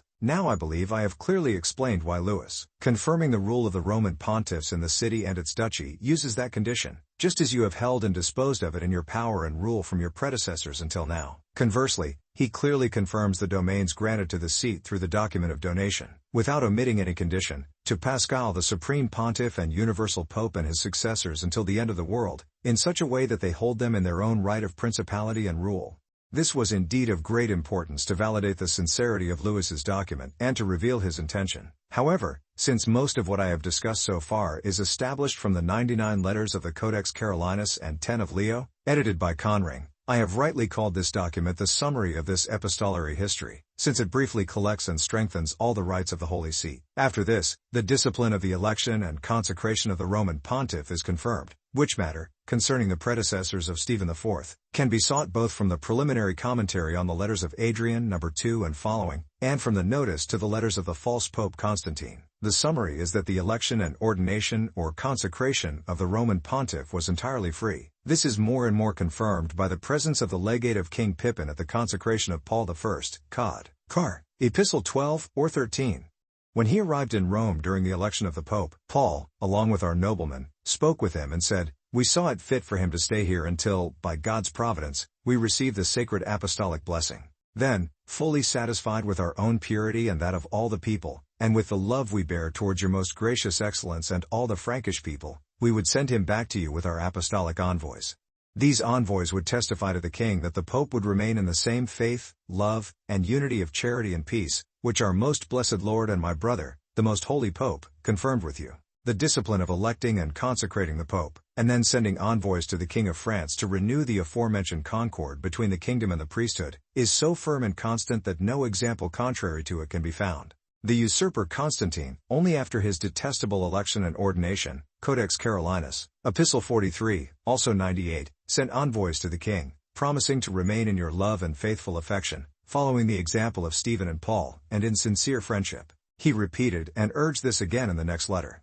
The missions and letters of Stephen III and Adrian sent to the kings after their consecration do not exist, but the same sentiment is found in other letters from both popes, Epistle 47:62. Stephen wrote to Charles and Carloman, the brothers, "In your love and affectionate charity, we firmly remain and will remain with all the people, even to the point of soul and bloodshed." And Adrian wrote to Charlemagne, "We trust that you will remain in the same faith, love, and promise, in which we also firmly and steadfastly remain, as we promised face to face, with the Lord presiding and blessed Peter, the Prince of the Apostles, mediating until the end." The letters of King Charles, sent through Angilbert and found in Labbé's collection, Council, Volume 7, page 1128, confirm that Leo III, after his consecration, announced Adrian's death and his own exaltation. In these letters, Charles expresses his desire to restore the harmony between the priesthood and the kingdom that flourished under Adrian. "Just as I made a pact with the most blessed predecessor of your holy fatherhood, I wish to establish an unbreakable bond of the same faith and charity with your blessedness. Given this, I would gladly hear from Pagius and the Italian annalist about the differences they perceive in the words of Louis's Diplomas. They claim that the one whom all Romans, by divine inspiration and the intercession of blessed Peter, elected to the pontificate with one mind and harmony, without any promise, should be consecrated according to canonical custom without any ambiguity or contradiction. Once consecrated, envoys should be sent to us or our successors, the kings of the Franks, to establish friendship, charity, and peace between us and them. However, these two men confidently declare the Diploma to be a forgery, as they infer from the legation of Leo's successors and the letters to Louis the Pious, Charlemagne's son, mentioned by the astronomer in the year 816 and following. Regarding Stephen traveling to France, it is stated that he first sent a legation to satisfy the emperor about his ordination, and about Pascal, after completing the solemn consecration. He sent envoys with an apologetic letter and great gifts to the emperor, indicating that he had been compelled to this dignity by election and the people's acclamation, rather than by ambition or will. They claim these letters are less doubtful signs of imperial confirmation. Indeed, what was decreed in the Lateran Council of 769, to prevent any detriment to the supreme election and consecration of the pontiff, is reaffirmed here, without any promise. This further confirms the integrity of the Diploma. Because what had once been established to avert the heresy of simony. Council of Chalcedon, Chapter 2, Symmachus to Caesar, Letter 5, Title 2, Hormisdas to the Bishops of Spain, Letter 25, Chapter 2, is now found to be renewed by new decrees and sanctions for Italy, the Kingdom of Lombardy, Tuscany, the Exarchate, and even for the Kingdom of the Franks, for that pestilence was spreading far and wide at that time. Therefore, in the year 790, Codex Carolinus, Letter 97, or 84, Adrian wrote to Charles, "Many funds are seen to have been alienated through such wicked payments, so that not having gold and silver anymore, even the properties of the churches are found to be alienated through written leases." And a little below, regarding the ordination of bishops and their examination, we solemnly ask, "Inquire, see that you have made no promise or payment to anyone, because it is simoniacal and against the canons." Charles himself, in the year 795, in a memorandum, Council, Volume 7, page 1129, especially wanted to remind Leo the Pontiff through Angilbert, "You should most diligently persuade him to abolish the Simoniacal Heresy, which stains the holy body of the Church badly in many places." What more? In the year 816, when Stephen IV, who was imitated the following year by Pascal, announced his election to Emperor Louis the Pious as free from any stain after his consecration, the same emperor issued a capitulary. Book 1, Chapter 84, also reported by Labius, Council, Volume 7, page 1479, in which these things are read? Not ignorant of the sacred canons, so that in God's name the Holy Church might more freely enjoy its honor, we have given assent to the ecclesiastical order, that bishops should be elected according to the statutes of the canons by the choice of the clergy and people from their own diocese, with the exclusion of persons and rewards on account of their merit of life and gift of wisdom. Considering these facts, it is astonishing to read in Pagi 817, number 7, after that part of the Diploma about sending a legation to us, or to our successors, kings of the Franks, that this inference, full of falsehood and audacity, was made. That is a complete fabrication. While Louis the Pious was alive, Pope Eugene II, at the request of Lothair, co-ruler of his father's empire, decreed that the Roman pontiff should not be consecrated unless in the presence of imperial envoys. This proposition does not make sense to a rational person. The rule for creating the Roman pontiff, confirmed in Louis' Diploma in the year 817, is fictitious. In the year 825, Lothair, son of Louis, obtained a privilege from Eugene II stating that henceforth, Roman pontiffs should not be consecrated without the presence of imperial envoys. Additionally, the falsity of that privilege has been observed by Baronius, Cointius, Natalis, Papabrachius, and various Catholic authors. Even Italian analysts find that privilege from the year 825 very suspicious, although Eckert embraces it with open arms by altering the chronology to fit his opinion. But neither Eckert nor the analysts remove the falsehood of the time with this remedy. The privilege does not rest on any serious authority. Rather, its mention exists in a supplement to the Lombard history, which is falsely attributed to Paul Warnfrid by an impostor, according to the custom of such people. To give credence to their compilations, they borrow the name of some illustrious writer. Thus, after the booklet about the bishops of Metz, it reads, Year. In the year 825, Emperor Lotharius returned to Italy and celebrated Mass for St. Martin in Rome. This is the oath he ordered the Roman clergy and people, along with Pope Eugene, to take.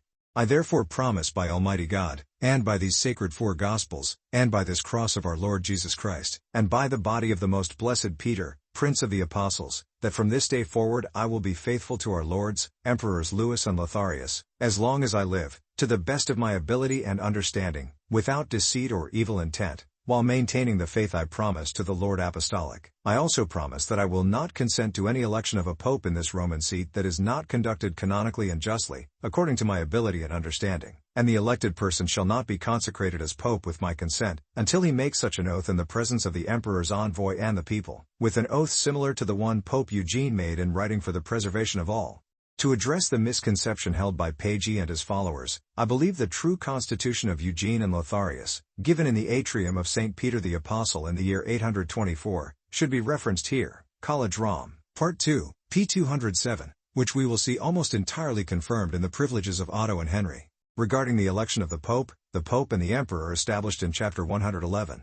In the election of the Roman pontiff, no one, whether free or slave, should presume to cause any impediment, but only those Romans, to whom it was anciently granted by the constitution of the Holy Fathers, should elect the Pope. If anyone presumes to act against this constitution of ours, they shall be exiled. Indeed, I dare not deny that the consecration of the Pope has again succumbed to the yoke of imperial confirmation. However, the age of this new subjection is certain, the causes are certain, and the condition is certain, which demonstrate that it was far different from the old usurpation by the Goths and the emperors of the East. The Annals of Bertignani describe the year 844 like this: Pope Gregory IV of the Roman Church passed away, and Sergius II succeeded him, taking his place. When Sergius was ordained to the apostolic seat, Lothair sent his son Louis, along with Drogo, the bishop of Metz, to ensure that no one would be ordained bishop without his command and the presence of his envoys. When they arrived in Rome, they were honorably received. After completing their mission, the Roman Pope consecrated Louis as king with anointing, and decorated him with a belt. Drogo, the bishop, was appointed as his vicar for the regions of Gaul and Germany. If such a privilege isn't older than the year 844, then it wasn't Eugene II who granted it to Lothair's son Louis 20 years earlier, but Sergius II who granted it to Louis. However, the fabricator, a false deacon, distorted names and years, and from a genuine privilege, he forged the false one we heard about. But the fabricator, Pagus, and all those hostile to the apostolic seat and their own destruction, are accused by the false fabrication itself, for they constantly read the privileges of Otto and Henry, which confirm the credibility of the false matter. What kind of promise our Lord and venerable spiritual father Leo is known to have made willingly. This more and more confirms the age of the privilege, for Leo IV, succeeding Sergius II, although consecrated without the command of the prince due to fear of Saracen invasions, still affirmed the privilege granted by his predecessor through a promise made willingly. And the Liber Pontificalis, a witness above all exception, will support the true and false privilege. Behold the entire ceremony of the election and consecration of Valentine, who succeeded Eugene II in the year 827, without the presence of an imperial envoy, and without any promise or oath, elected by the voices of the noble populace and the joyful soldiers of both Roman armies to the seat of the pontiffs. With appropriate praises of glory and grandeur, he was led to the Lateran Patriarchate and placed on the pontifical throne. The entire Roman Senate joyfully kissed his feet. After all the necessary rites and ceremonies were performed reverently and properly, there was great sobriety and joy among the people of all ages and sexes. On the day of his consecration, at the break of dawn, they led the bishop from the palace to the church of St. Peter, the Prince of the Apostles. With the help of divine majesty, they consecrated him as the supreme pontiff on a high throne. In contrast, regarding the successor of Sergius II, Leo IV, section 497, terrified by fear and future events, they consecrated him as bishop without the prince's permission. About the successor of the same Leo, Benedict III, section 558, the clergy and all the nobles fortified the decree with their own hands and, as ancient custom demands, sent it to the most invincible emperors, Lothair and Louis. After Gregory III in the year 107, the ancient custom of sending the election decree to the prince was restored. In the year 847, during the election of Leo IV, imminent danger to the city prevented the imperial orders and envoys from being awaited. Therefore, the age of this kind of restoration is so certain that it should not be doubted based on unreliable documents. A specific cause preceded this restoration of ancient subjection. Sergius allowed the apostolic see to again bear the yoke that had been cast off long ago, because Louis had approved the canonical election of Gregory IV in the year 827. Upon the death of Valentine, after a brief pontificate of 40 days, Gregory IV was duly elected. He firmly refused the supreme honor, and Louis's authority intervened before the consecration of the elected pontiff. This is testified by the astronomer in the life of Louis the Pious, Gregory, priest of the title. Saint Mark was chosen, but his consecration was delayed until the emperor was consulted. With the emperor's approval and the agreement of the clergy and people, he was ordained in place of the previous one. This event is confirmed by the annals of Eginhard and the words of the Bertignani. He was not ordained until the emperor's envoy came to Rome and examined the people's election. Pages and others use these testimonies to support the supposed constitution of Eugene and Lothair, which we have mentioned. However, as these same annals report the election and consecration of Valentine without any mention of imperial consent, they show that the emperor's authority was invoked because Gregory refused to ensure a canonical and just election, rather than attributing such an unjust usurpation to the pious emperor. Besides, if they try to weaken the discipline confirmed by Louis the Pious in the year 817 in the Diploma we are discussing with these later arguments, I have already mentioned how significant this type of argument should be considered. Moreover, the certain cause of the renewed subjection was the invocation of the aforementioned imperial authority. The restorer was Sergius II at the request of Lothair, son of Louis. While his pious father lived, he did not attempt anything new. But after Louis died in the year 840, and Gregory IV also died at the beginning of 844, when the Romans, for the sake of that period's discipline, elected and ordained Sergius without consulting the emperor, he sent Louis the son to the city to obtain the aforementioned privilege from the Apostolic See. Indeed, I would not dare to define whether Lothair, due to the animosities that had arisen between him and Gregory, because Gregory had refused to abandon the friendship of his father Louis and adhere to him, or for some other secret reason, following the example of Gregory who had taken on the pontificate with imperial authority, sought that privilege from the Apostolic See. This I know for certain, neither Lothair nor his son Louis from the Carolingian emperors, nor any of the Goths or Eastern emperors from Germany, imitated this in any way. It was not by a privilege attached to the imperial dignity, but by an apostolic concession, that they considered the elections of the Roman pontiffs valid during their lifetime, as will be evident from the elections of these pontiffs. During the times of Charlemagne and Louis the Pious, Leo III, Stephen IV, Paschal I, Eugene II, Valentine, and Gregory IV were elected. For Gregory IV alone, the necessary confirmation of the election was requested by the clergy and people, due to chance and necessity, from the reluctantly elected one. An irrefutable argument is the election of Sergius II, who succeeded Gregory IV, and his consecration without consulting Lothair at all. Another argument comes from Gregory IV himself. Unlike Saint Gregory the Great, his predecessor, or Saint Gregory VII, during whose time imperial confirmation was required, he did not write supplicating letters to the emperor to confirm his election. Aware of the discipline of his time, he first hid and then firmly testified through his constancy that he rejected such a burden. However, after Louis II obtained the apostolic privilege by order of his father Lothair, Leo IV, Benedict III, Nicholas I, Adrian II, and John VIII, were inaugurated over a span of 25 years according to this discipline established by papal authority. It was different for the 9 successors of John VIII elected over 16 years from 882 to 898, namely Martin II, Adrian III, Stephen V, Formosus, Boniface VI, Stephen VI, Romanus, Theodore II, and John IX. All of them were ordained without the order of the prince or the presence of his envoys, showing that this personal privilege was lacking for Charles the Fat and his successors. 43 pontiffs were elected and consecrated during the reign of Charles the Fat. The last one, Stephen V, displeased the emperor for reasons unknown to us, as he was created without his knowledge. The Fulda Annals, in Freer Volume 1 p. 60, also report this, and illustrate how futile the emperor's complaint was regarding his Roman pontiff. Upon the death of Stephen, they appointed someone else in his place. This angered the emperor because they made such an appointment without consulting him. He sent Luitward and some bishops of the Roman See to remove the new appointee, but they couldn't do it. The Pope, through his envoys, sent the names of more than 30 bishops, all the priests and deacons of the cardinals, as well as lower-ranking individuals and lay leaders of the region. They had all unanimously elected him and supported his ordination of 118. I will skip discussing the opinions of others, especially those who attribute to Adrian III the decree concerning the freedom of consecration from then on, for the sake of brevity. However, I firmly believe that only these two among the Carolingians used this personal privilege.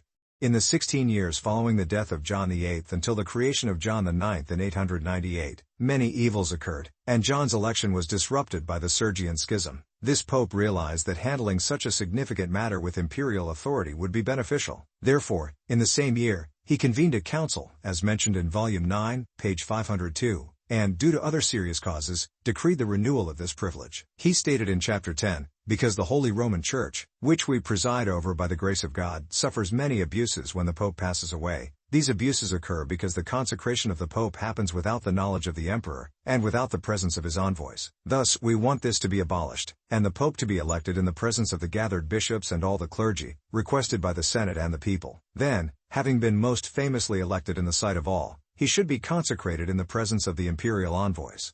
No one should be forced to swear an oath or make promises through new inventions, except those required by ancient customs, so that the Church is not scandalized, and the Emperor's honor remains intact. If you look into the history of that time, you'll see how pointless the restoration of this privilege was. At the end of the year 899, Arnulf, the last of the Carolingians, died while John IX was still alive. Around that time, Emperor Arnulf passed away on November 29 and was honorably buried in Regensburg, where his father, Carloman, the brother of Charles the Fat, is also buried, as recorded in the Annals of Metz. The Annals of Fulda, according to Freer, mark the year as 900, with a slight difference of about 1 month. In the same declining year, John died, and with no emperor, Benedict IV was elected and consecrated. Pope Benedict crowned Louis III as emperor in 902, but Louis was captured and blinded by his rival Berengar, leading to a miserable and uncertain life under Pope Benedict. Therefore, it's clear that his 6 successors, Leo V, Christopher, Sergius III, Anastasius III, Landius, and John X, were elected and consecrated without any emperor's approval. However, John X crowned Berengar as emperor in 916, but Berengar died while John was still pope. Even if Berengar had obtained a privilege which no one claims, he couldn't have used it. Later, Marozia and the Counts of Tusculum usurped control of the city and its duchy for 38 years, refusing to be subject to both papal and imperial power. You can read about this in Ludeprand. The venerable Cardinal Baronius rightly condemns the perversity of that age. Indeed, in Rome, both sacred and secular matters were entangled with factions, making the promotion to the apostolic see of the Roman pontiff dependent on whichever party seemed more powerful. As a result, sometimes the leaders of the Romans and sometimes the princes of Etruria would use their secular power to install their chosen candidate and depose any Roman pontiff promoted by the opposing faction. These actions continued throughout much of this century until the German emperors, particularly the Ottos, intervened, arrogantly claiming for themselves the right to elect and depose the Pope. It's clear that this invasion by the princes was more a sign of the corrupted discipline of that iron 10th century than a continuation of a privilege granted by the apostolic see to the emperors. Moreover, from the following privileges, it is evident that Otto and Henry ignored the decree of John IX, as it was never implemented, instead confirming the discipline from the times of Eugenius II and Leo IV. Hence the mention of the privilege granted only to Louis, at the request of Sergius II, to his father Lothair, which Louis also used, is well known and verified. However, from the decree of Nicholas II in the council held in Rome in 1059 regarding the election of the Roman pontiff, it is clear that this was a personal privilege for the German emperors, if any of them were found to have used it. Let him be chosen, he says, from the clergy of that church if a suitable one is found, or if not, let him be taken from another, with due honor and reverence to our beloved son Henry, who is currently considered king and hoped to be the future emperor, God permitting, as we have already granted him, and to his successors who have personally obtained this right from the apostolic see. This monument could not be more appropriate to refute the opinions of Poggi and the Italian annalist, who confidently, yet recklessly, assert that the imperial right was the confirmation of the papal election. Nicholas clearly stated that he had granted that privilege to King Henry IV in 120, and it could be used by anyone who personally obtained it from the apostolic see, as shown in the Acts of the Vatican regarding the creation of St. Gregory VII, as attested by Baronius, 1073, number 27. Following the example of Gregory the Great, he quickly sent messengers to King Henry, revealing the election made from above and earnestly begging him not to give his assent. If King Henry did not comply, it was certain to Nicholas that he would not tolerate more serious and manifest excesses without punishment. However, as soon as the king understood the truth of the election, he gave his assent and sent Gregory, the Bishop of Vercelli and Chancellor of the Kingdom of Italy, to the city to confirm the election with royal authority and attend to his consecration, which was done without delay. This entirely removes the stain from the Carolingians and the German emperors, which the often praised two men adhering to the sectarians impute to both. They had not imitated Odoacer and the Eastern emperors by attributing to themselves a matter which, without the authority of the apostolic see, is mere usurpation. It was not only the emperors who acquired a share in the supreme pontifical power along with the imperial diadem, but also the kings, who, by the constant confession of all, had nothing to do with the city and urban affairs, obtained such a privilege from the supreme pontiffs? Did it seem to St. Gregory VII, who was about to decline the pontificate, that he should not follow the examples of his predecessors, and should completely free the Holy See from that subjection? I would be lying, says Baronius. 1085. Number 12. If these things could not already be shown by the experience of present matters, namely, that Gregory recovered the investitures of churches from the hands of princes, restored the free election of Roman pontiffs by postlaminium, completely repaired the collapsed ecclesiastical discipline, and brought about many other countless benefits. And indeed, nowhere will you find any further need for imperial or royal consent for the ordination of Roman pontiffs. Therefore, it can safely be said that only 2 emperors from the Carolingians and King Henry from the Germans used this privilege. Regarding the 6 German emperors who preceded that king, we must think differently. The 3 Ottos, who followed the corrupt practices of the 10th century, should not be considered at all. Saint Henry, crowned by Pope Benedict VIII, never deviated from what was right and just, given his piety. However, both he and Benedict died within a short span in the year 1024. John XIX, a layman, was then elevated to the pontificate at the age of 21 through bribery, as Glauber mentions according to Baronius, 1024, n4, and was confirmed by no one. It is never found that Benedict IX, elected similarly, was confirmed by Conrad II. Only Henry II, King of Germany, is noted for using this privilege for the 3rd time. However, since he did not obtain it through apostolic authority, I do not consider him comparable to the 2 Carolingians either. Peter Damian, De Septationes inter regem adversum et Romani Ecclesiae defensorum, Conciliorum Thomas 9, p. 1159, held the same opinion as me before. I will bring the exact words here, for it is of no small importance to restrict this privilege to one King Henry IV, which the Italian annalists considered an imperial right. The royal advocate is introduced speaking thus: "The father of my lord, the king of blessed memory, Henry the Emperor, was made patrician of the Romans, from whom he received the preeminent role in the election concerning the ordination of the pontiff. Additionally, what is more outstanding is that Pope Nicholas granted this privilege to my lord the king, which he had already inherited from his father, and confirmed it through a page of synodal decree. The advocate of the Roman Church, relying on the authority of Emperor Henry, also holds the right of the Roman people, and venerating only the authority of the Holy See. He states, 'We defend this privilege for our most invincible king as well, and wish that he may possess it fully and intact.' Then he shows that the ordination of Alexander II was done without his consent because he was still under age. Indeed, we have recently seen that Gregory, Alexander's successor, was mindful of the same privilege. Anyone who thinks differently about this matter is supporting corrupt practices and mixing usurpation with the tolerance of the popes, attributing more than is due to the emperors, to the great detriment of papal authority. So much for the privilege of Henry IV. But when Otto and Henry praised the constitution of Eugenius II, and the voluntary promise of Leo IV in their privileges, from which the patchwork mentioned above, N35, originated, it is worth understanding from almost contemporary historians what the true discipline of papal election and consecration should have been during the time of the Germans, and what should be attributed to Eugenius and Leo. The astronomer narrates in the life of Louis the Pious, Pithous edition, p. 222, how Lothair, sent to Rome by his father, was warmly received by Pope Eugenius. When he complained about the events that had taken place, specifically why those who had been loyal to the emperor and the Franks were unjustly killed, and those who survived were left to be ridiculed and held in contempt, and why such great complaints against the Roman pontiffs and judges were heard, it was found that, due to either the ignorance or negligence of some pontiffs and the blind and insatiable greed of the judges, many estates had been unjustly confiscated. Therefore, by restoring what had been unjustly taken, Lothair created great joy among the Roman people. The annals attributed to Eginhard report the same matter. When he, Eugenius, revealed the state of the Roman people, long corrupted by the perversity of certain prelates, he corrected it with the benevolent assent of the mentioned pontiff, so that all who had been gravely desolated by the plundering of their possessions were magnificently consoled by the restoration of their goods, which had come about through his arrival, by the grace of God. Eugenius' predecessors were Saint Leo III, Stephen IV, and Saint Paschal I. The astronomer rightly accuses judges of greed and calls the popes ignorant or lazy, rather than corrupt, as any chronicler might do. Besides, the privileges granted by Otto and Henry are said to cause unreasonable harshness towards the people subject to them. The constitution made by Eugenius and Lothair restrains this chronicler's excessive freedom, as we will see when we discuss these privileges. But let's set aside these trivial matters. The oath imposed by Lothair and Eugenius on the Romans, as mentioned in the aforementioned compilation about the canonical and just election of the Pope, seems very likely to be true if certain. However, what is claimed there about a voluntary promise made by Eugenius, which is clearly a lie, reveals the deception of pseudo-Warnfrid. Otto, Henry, the Papal Archive, and the Pontifical Book bear witness, and thus the voluntary promise should be delayed until the consecration of Leo IV in 847, after the privilege granted 3 years earlier by Sergius II.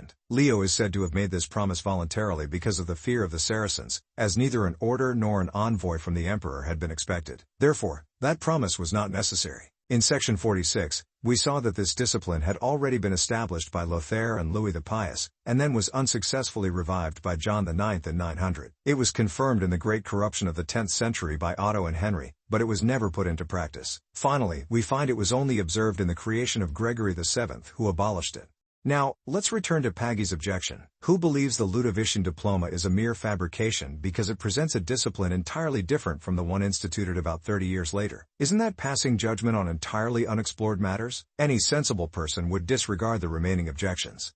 When he claims that none of the Roman popes remember the donation of Louis the Pious, and Otto and Henry mention the donations of Pepin and Charlemagne but are silent about Louis's, he shows his own ignorance. He hasn't understood the nature of the documents that confirm all the rights of the Holy See, without adding even an inch of land to the ancient donations. Similarly, when he thinks that Sicily and other islands were granted to the Apostolic See by Louis, with all due respect, he is grossly mistaken. To prove a document false, which learned men recognize as legitimate, you need to uncover words and formulas in it that don't fit the age it claims to be from, just as Ludwig, Preface to the Collection of Manuscripts of All Ages, section 22, declared a supposed diploma of Charlemagne for Frisia to be false, because it mentioned feudal law, always August, Duchy of Saxony, feudal dependencies of the empire, King of Saxony, Council of the Faithful, consent of the princes of the empire, subscriptions of the King of Bohemia, Marquis of Meissen, and Landgrave of Thuringia. No matter how much effort the creators of some forgery put into imitating the character of a distant age, they inevitably fall into the customs of their own time. Indeed, if Pagius and the Italian annalist had objected to any of these things, I would be ashamed to argue so vehemently for the validity of the document. But to the objections of Pagius, which I said should be regarded with contempt rather than refuted, the praised annalist adds one more. This is more fitting for a current case than for reviewing old monuments. Year 817.